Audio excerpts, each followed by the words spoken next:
Olá jovens, sou eu, o professor Dr. Rodrigo Marcel Valentim da Silva, e hoje eu quero falar para vocês um pouquinho sobre o início da nossa nova série sobre a osteopatia. O raciocínio clínico na osteopatia.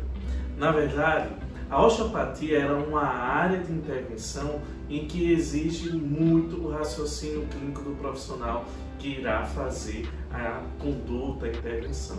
Existem inúmeras técnicas de osteopatia, tá? Talvez a mais conhecida popularmente seja a manipulação, mas ela não é a única técnica e não necessariamente é a que nós devamos utilizar no nosso dia a dia.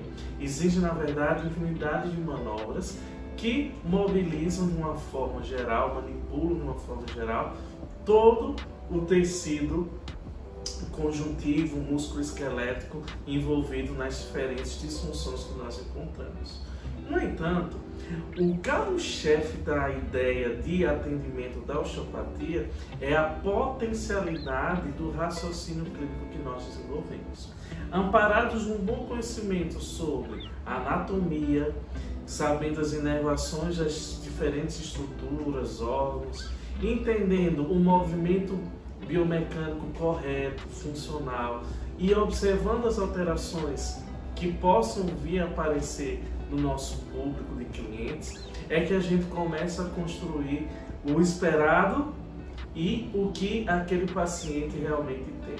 E é exatamente essa interseção entre a funcionalidade, entre o movimento esperado com o que a gente encontra na nossa avaliação clínica que vai permitir com que a gente tenha uma devida interpretação das disfunções ali encontradas. E nós vamos tentar corrigir exatamente essas alterações. Mas que tipo de alterações a gente pode observar? Primeiramente, a gente pode pensar em alterações relacionadas ao sistema circulatório, com a presença de edemas, hematomas, que podem estar ali relacionados de repente a uma resposta inflamatória. A gente pode observar alterações relacionadas à temperatura do tecido, ou uma temperatura mais elevada ou uma temperatura menor, que podem estar relacionadas a alterações circulatórias. A gente pode observar ainda alterações da biomecânica em relação ao movimento das articulações, presença de crepitações ou estalidos na realização de movimentos que antes deveriam ou poderiam ser realizados sem essas respostas sonoras ou de atrito durante a realização do gesto, do movimento. A gente pode observar ainda zonas de hipo e hipermobilidade articular.